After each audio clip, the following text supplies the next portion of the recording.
Hi, hi, hi mga ka-Finyu! Welcome po sa ating YouTube channel na J Love Journey. So, ito na naman po. Gawa na naman po ako ng video. Hindi siya gawa. Hindi.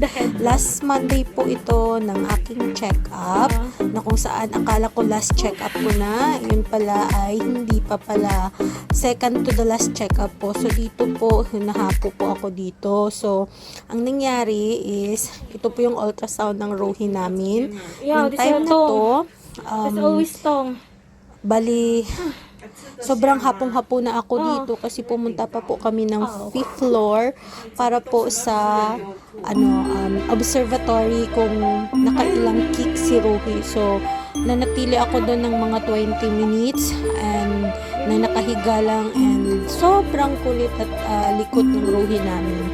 So, after, kasi number 1 yung queue ko dito kay Doc. So, nang dumating kami, nasa number 4 na. So, nang time na yon sinabi ko na nandito na kami kasi nga, yun na nga, nauna yung test po ng movement ni baby kasi ang ano nila doon is para po malaman kung si baby ay okay lang ba sa loob ng tiyan, nakakagalaw pa ba siya kasi nga yun, di ba sabi ko before, malaki yung baby namin.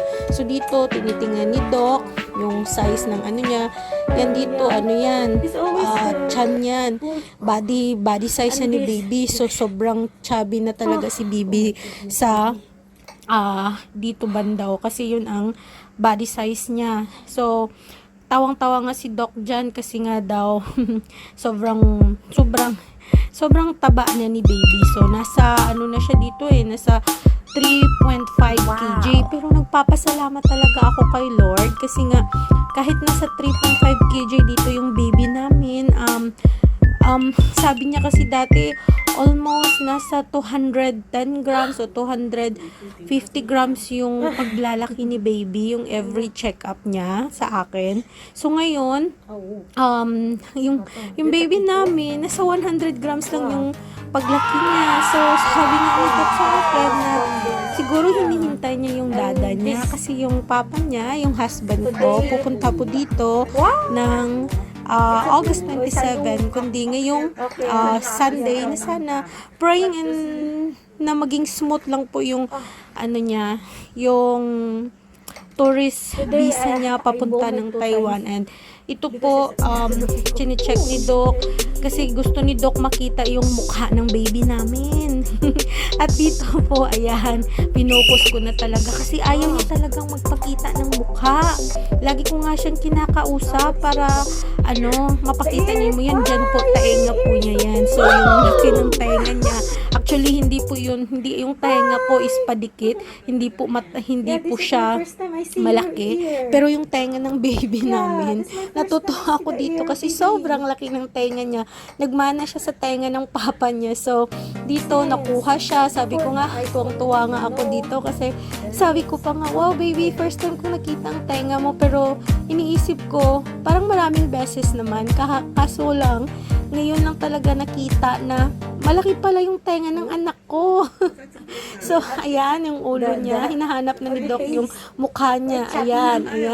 Tinatawag ko na yan siya dyan. Ayun, yung kamay niya. Tinatawag niya sa ulo, sa mukha niya. Ayun yung pakita. Ayan yung ilong. Ayan yung bibig. Ayan, chubby nga siya.